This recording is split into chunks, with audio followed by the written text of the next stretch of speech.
নমস্কার বন্ধুরা, তোমাদের সাথে শেয়ার করে নিচ্ছি আজকে ভোগের খিচুড়ি। ফার্স্টে গোবিন্দভোগের চালটাকে ধুয়ে নিয়েছি, তারপরে মুগ ডালটাকে ভেজে ধুয়ে নিয়েছি। কড়াইতে তেল গরম হয়ে যাওয়ার পর সেখানে আমি গোটা গরম মশলা, 1 চামচ জিরে, 1 চামচ আদা বাটা, টমেটো কুচি দিয়ে ভালো করে কষিয়ে নিলাম। তারপরে গুঁড়ো মশলাগুলো অ্যাড করে দেব।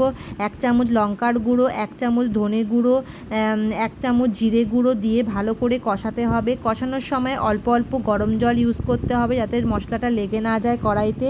তারপর একটুকুনি কাশ্মীরি লঙ্কার গুঁড়ো দিলাম। তোমরা কাশ্মীরি লঙ্কার গুঁড়োটা একদম অপশনাল, তোমরা যদি না চাও না দিতে পারো। আর ঝালের জন্য তোমরা কাঁচা লঙ্কা বাটা দিতে পারো, টমেটোর সাথে বাটা দিয়ে দিতে পারো। চালের মাপটা হলো খিচুড়ির মেন জিনিস। যদি তোমরা 2 কাপ গোবিন্দভোগের চাল নাও তাহলে 1 কাপ মুগ ডাল নেবে। এই মাপটা কিন্তু অবশ্যই ঠিকঠাক রাখবে, তাহলে খিচুড়ি একদম পারফেক্টই হবে। ভালো করে কষানো হয়ে গেলে সেখানে আমি ভেজে ধুয়ে রাখা মুগ ডালটাকে দিয়ে দেব। মুগ ডালটাকে দিয়ে ভালো করে নাড়াতে থাকবো। নাড়ানো হয়ে গেলে, ভালো করে মেশানো হয়ে গেলে আমি সেখানে গোবিন্দভোগের চালটা দিয়েও ভালো করে মেশাবো।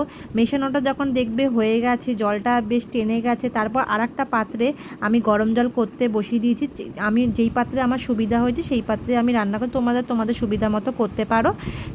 গরম জলটা হয়ে গেলে সেখানে আমরা ভেজে রাখা মুগ ডাল আর গোবিন্দভোগের চালটা দিয়ে, নুন চিনি দিয়ে, কাজু কিশমিশ দিয়ে, চেরা কাঁচা লঙ্কা দিয়ে আরেকটু জল দিয়ে ভালো করে নাড়িয়ে নেব। তারপর এখানে ভাজা মশলা দিচ্ছি 1 চামচ, আর মশলা দিলাম, আর একটু অল্প করে ঘি দিয়ে দিলাম। ঘি দিয়ে ভালো করে নাড়িয়ে নিলাম। 4-5টা চেরা কাঁচা লঙ্কা দিলাম।